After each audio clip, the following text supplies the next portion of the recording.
Good morning प्यारे बच्चों, मैं अनूप सियाग आपके साथ एक और नए लेक्चर के साथ। हमारा कोर्स 12th का चला हुआ था।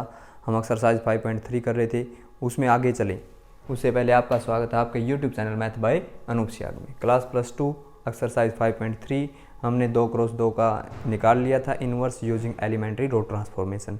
एक अलग कंसेप्ट है इन्वर्स निकालने का, थर्ड मेथड हम पढ़ रहे हैं। अगर मैं बात करूँ 3x3 का, रिजल्ट वही चलेगा, a = i/a, जो 2x2 में था। जिसको 2x2 का नहीं पता, आज लेक्चर पे पहली बार आया तो पिछला लेक्चर आप देख लेना बेटा। ये 9th लेक्चर होगा हमारा। 8th लेक्चर में ऐसा हमने डिस्कस किया था कि 2x2 एलिमेंट्री रो ट्रांसफॉर्मेशन से कैसे निकाला जाएगा। कार्यविधि वही रहेगी। हमने इस मैट्रिक्स को क्या बनाना है, इस मैट्रिक्स को क्या बनाना है, आइडेंटिटी बनाना है। तो अपने आप ये आइडेंटिटी क्या बन जाएगा, इनवर्स बन जाएगा। 2x2 का किया, अब किसकी बात है बेटा, 3x3 की। और आज बस मैं इसमें एक ही क्वेश्चन करवाऊंगा आपको, आपने 1 या 2 कर लेना क्वेश्चन जो हो आज। कल फिर जो लेक्चर आएगा उसमें आपके लगभग जो बचे हुए क्वेश्चन है वो सारे कवर करवा दूंगा मैं, ठीक है। तो 2 लेक्चर बनाए, एक बार ये छोटा लेक्चर बनाया आज संडे के हिसाब से, आप थोड़ा बहुत काम कर लेना। तो एक ही क्वेश्चन करेंगे हम इसमें, आपके कंसेप्ट समझ में आ जाएगा बेटा। कल फिर अगले लेक्चर में करेंगे तो और अच्छी तरह समझ में आ जाएगा। इसमें भी कहानी ये रहेगी, 1 बनाना है, 0 बनाना है, फिर 0 बनाना है, फिर ये 1 बनाना है, फिर ऊपर और नीचे 0 बनानी है, फिर ये 1 बनाना है और इसके ऊपर दोनों क्या बनाना है, 0। सबसे पहले बेटा ये 1 दोनों 0, फिर ये 1 ऊपर नीचे 0, फिर ये 1 ऊपर दोनों 0। हम इस कंसेप्ट से चलेंगे। सबसे पहला 1 बनाना है। कल मैंने एक क्वेश्चन में बताया भी था 1 बनाने के बहुत सारे तरीके हैं, आप डिवाइड करके भी बना सकते हो।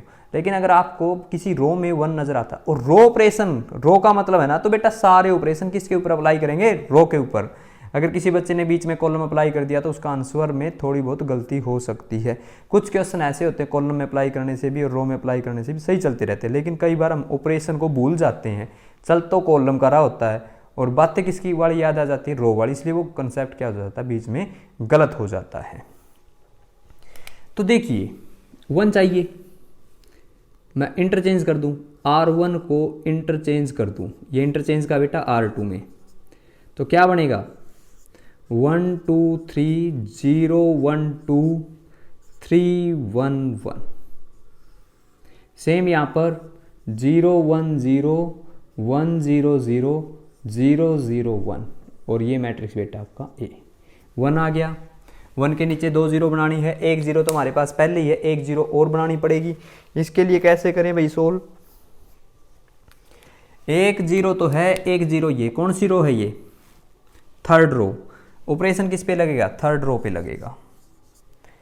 और ये बता था 0 बनाने वाला ब्रह्मास्त्र याद रखना, R3 तो R3 यूज हम उस रो का करेंगे उससे ऊपर या नीचे वाली में 1 आया होगा, इसमें आया है तो R1 का। किस एलिमेंट को 0 बनाना, इसको। यहां पर बेटा इसका साइन चेंज कर देंगे, ठीक है। ये -3 आ जाएगा, ऑपरेशन अप्लाई कर दो, दोनों में सेम चलेगा। दोनों में R1 तो सेम है, 1 2 3, R1 क्या सेम है, ऑपरेशन के अकॉर्डिंग पता चला ना, बदलनी कौन सी है, ओनली R3। R2 सेम है, 0 1 2 1 0 0। और R3 बनेगी कैसे, R3 में से 3 से मल्टीप्लाई करके ये बेटा क्या कर देंगे, माइनस कर देंगे। जैसे 3 से मल्टीप्लाई करूँ मैं, ये 3 हो जाएगा, 3 में से 3 गया 0, 3 से मल्टीप्लाई करूँगा ये 6 हो गया, और 1 में से 6 गया तो -5। कैसे कह रहा हूँ मैं, क्योंकि R1 को 3 से मल्टीप्लाई करके बेटा क्या करना है, माइनस करना है। आगे बढ़े, 3 से मल्टीप्लाई करें कितना हो गया 9, और 1 में से 9 गया तो -8। 3 से मल्टीप्लाई करेंगे 0 ही रहेगा, और उस 0 को 0 में से माइनस करेंगे तो 0। 3 से मल्टीप्लाई करूंगा मैं R1 को, 3 हो जाएगा, और 0 में से इस 3 को माइनस करूंगा तो बेटा क्या हो जाएगा, -3 हो जाएगा। ये 1 है, 0 को किसी से मल्टीप्लाई करें 0 ही रहना, और 1 में से 0 जाएगी तो बेटा 1। आगे ये बात समझ में, यहां तक का काम फिनिश हो गया। फिर अगली रो पे चलना, उससे पहले ये 1 बनाना है। सबसे पहले ये क्या करना बेटा, 1 बनाना है।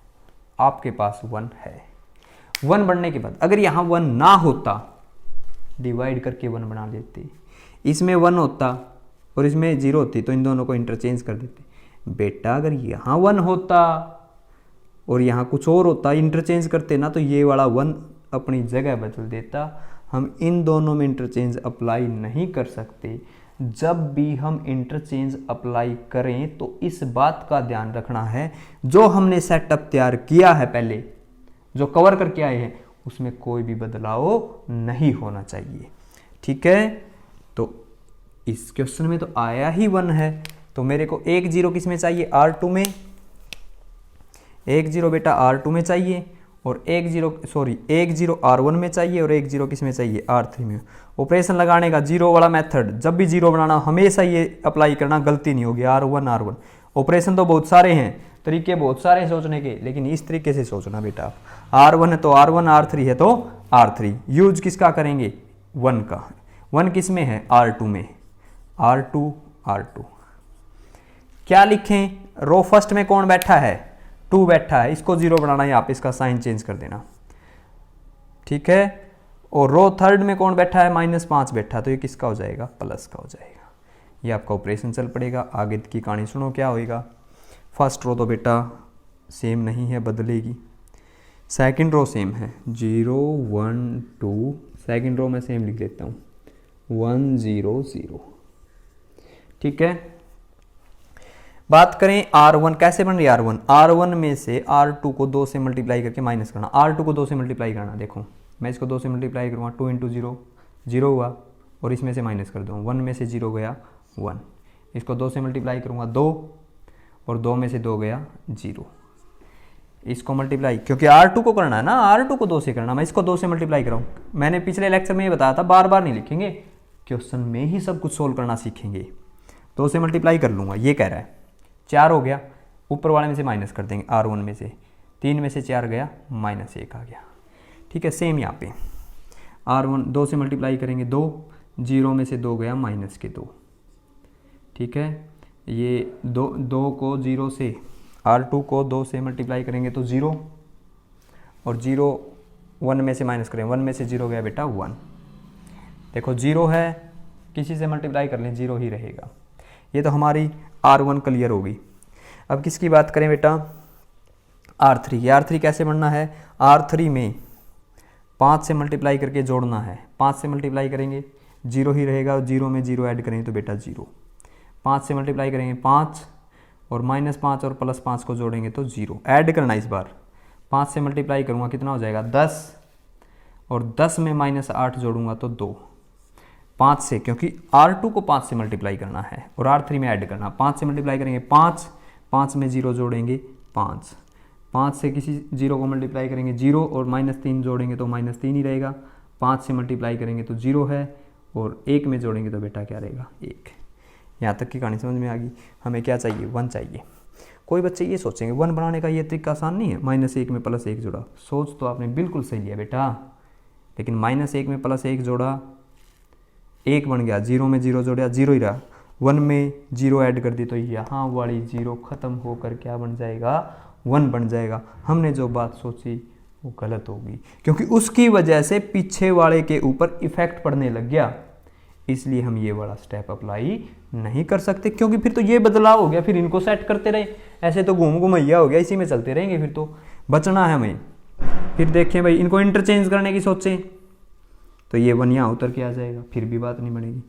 अगर आपके पास कोई और ऑप्शन नहीं है तो आप बच्चे उतने से ही डिवाइड कर दोगे, ये बात ध्यान रखनी है। तो मैं इस R3 को बेटा ऑपरेशन अप्लाई कर दूंगा, R3 को मैं 2 से डिवाइड कर दूंगा, नई R3 बन जाएगी। 2 से डिवाइड करूंगा तो बेटा यहीं कर देता हूं, एक स्टेप बच जाएगा। 1 आ गया, 5/2 डाई आ गया, -3/2 आ गया, और 1/2 आ गया। ये सब कुछ सेट हो गया। अब एक ऑपरेशन बचा है, मतलब हम एक साथ 2 ऑपरेशन लगा रहे हैं। आप ऐसा करते समय एक साथ 2 ऑपरेशन लगा सकते, जैसे मैंने ये लगाया। 3 ऑपरेशन कभी नहीं लगा सकते। अगर तीनों रो पे ऑपरेशन लगा गया तो उसमें एक रो तो कांस्टेंट नहीं रही, क्या पता तीनों रो 0 भी 0 बन सकती हैं। हम कभी भी ऑपरेशन अप्लाई करें तो ओनली 2 रो या ओनली 2 कॉलम पे अप्लाई करेंगे, और ऐसा भी कभी नहीं करेंगे बेटा एक रो का हिस्सा ले लेंगे साथ में एक कॉलम का। अगर रो और कॉलम पे ऑपरेशन लगाने हैं तो पहले एक रो पे लगेगा, फिर अगला किस पे लगेगा बेटा, कॉलम पे लगेगा। लगा तो सकते हैं कई, लेकिन कई बच्चे उसमें प्लस माइनस की गलती कर सकते हैं, बाद में उनको एहसास होगा, फिर फायदा नहीं है। तो यहाँ पहुँचे बेटा। अब क्या करना, 1 बन गया, 2 जीरो बनानी है। जीरो बनाने का ब्रह्मस्त्र याद रखना आपने। जीरो बनाने का ऑपरेशन क्या है, देखो क्या बताया था, एक R1 पे ऑपरेशन लगाना है और एक किस पे लगाना है, R2 पे। बताया था R1 है तो साथ में R1 और R2 है तो R2 यूज उस रो का करेंगे जो इससे ऊपर या नीचे वाले में 1 है। R3 में किस एलिमेंट को जीरो बनाना है, -1 को। यहाँ पे साइन चेंज करके लिख देंगे बेटा, माइनस का 1 किसका हो जाएगा, प्लस का। R3 में बनाना है, R3 में, ये R2 में बनाना है, R2 में 2 है तो बेटा किसका हो जाएगा, माइनस का। हमारे पास रिजल्ट देखो क्या आएगा, आंसर आ जाएगा। अब तो बस ये तो सेम है, इसमें तो कोई बदलाव भी नहीं होगा, मल्टीप्लाई करके देख लेना चाहिए। आप R1 और R3 को ऐड करके देख लो, R1 R3 को ऐड करेंगे तो बेटा 1 0 0। R2 को क्या कह रहा है, R2 किसी से मल्टीप्लाई करेंगे तो 0 ही रहेगा। R2 कितना 1, 2 से मल्टीप्लाई करें तो क्या रहेगा बेटा, R3 को 2 से करना है ना, तो ये रिजल्ट क्या रहेगा आपका, सेम ही रहेगा। ये तो आइडेंटिटी बनेगा ही। आगे की बात करें, R1 कैसे बन रही है इस बार, R1 और R3 को ऐड कर दिया, R1 माइनस का 2, ये 5/2, ये डाई है और ये माइनस का 2 है तो आप बचा बेटा, आप बच गया। R1 R3 को ऐड करना, इसको और इसको ऐड करेंगे तो माइनस का हाफ, ठीक है, इसको और इसको ऐड करेंगे तो हाफ। अच्छा R2 तो बेटा आपकी क्या है, ये R3 तो आपकी सेम ही रहेगी ना, R3 तो सेम लिख दें, 5/2 माइनस के 3/2 और 1/2। देखो अब R2 पे क्या रिजल्ट आएगा, R2 माइनस के 2R3, R2 में से 2 से मल्टीप्लाई करेंगे R3 को, ये कह रहा है ना, R3 को 2 से मल्टीप्लाई करेंगे। मन की आंखों से सोचो, जब 2 से मल्टीप्लाई करेंगे तो बेटा सबका 2 क्या हो जाएगा, कैंसर। मतलब इसमें 5 बच गया, इसमें -3 बच गया और इसमें क्या बच गया, 1 बच गया। और फिर क्या करना उसमें से, -1 में से 5 गया माइनस के 4, 0 में से -3 करेंगे बेटा प्लस का, और 0 में से 1 गया माइनस का। आई समझ में मैं क्या कर रहा हूँ, R3 को 2 से मल्टीप्लाई कर दिया, मन की आंखों से 2 इरेज कर दो, 5 3 1 बचा और फिर वो क्या करना, माइनस। ये हमारा बेटा क्या आ गया, आंसर आ गया। आज का छोटा लेक्चर बनाया था संडे के अकॉर्डिंग, एक ही क्वेश्चन करवाया है। अगले 5.3 का एक लेक्चर और मिलेगा बेटा आपको, कल मॉर्निंग में मिल जाए या 10 या 11 बजे मिलेगा, उसके अकॉर्डिंग आपने 5.3 के ही क्वेश्चन मैं करवाऊंगा।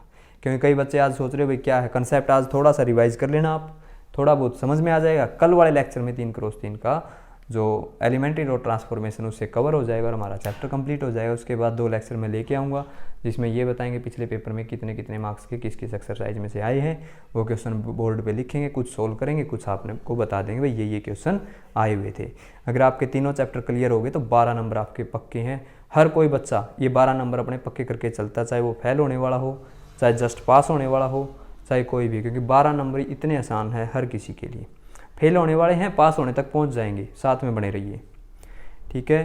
तो आप बच्चों से उम्मीद ये करेंगे, अब लॉकडाउन खुलेगा, खुल भी गया है, लेकिन स्कूल का भी पता नहीं भाई कब खुलेंगे कब ना खुले, तो आप बच्चों ने जुड़े रहना पड़ेगा, हर रोज़ काम करना पड़ेगा। तो आपका बहुत बहुत धन्यवाद, आपने लेक्चर सुना। छोटा सा लेक्चर था, 1 या 2 क्वेश्चन आप कवर कर लेना, कंसेप्ट आपके समझ में आ जाएगा, इसलिए हमने आज एक ये लेक्चर बनाना पड़ा। ओके बेटा, कल वाले लेक्चर में आपका कंप्लीट हो जाएगी 5.3। बने रहिए हमारे चैनल के साथ, जुड़े रहिए आपके सिलेबस के साथ, घर बैठे लॉकडाउन के दौरान। ओके बेटा।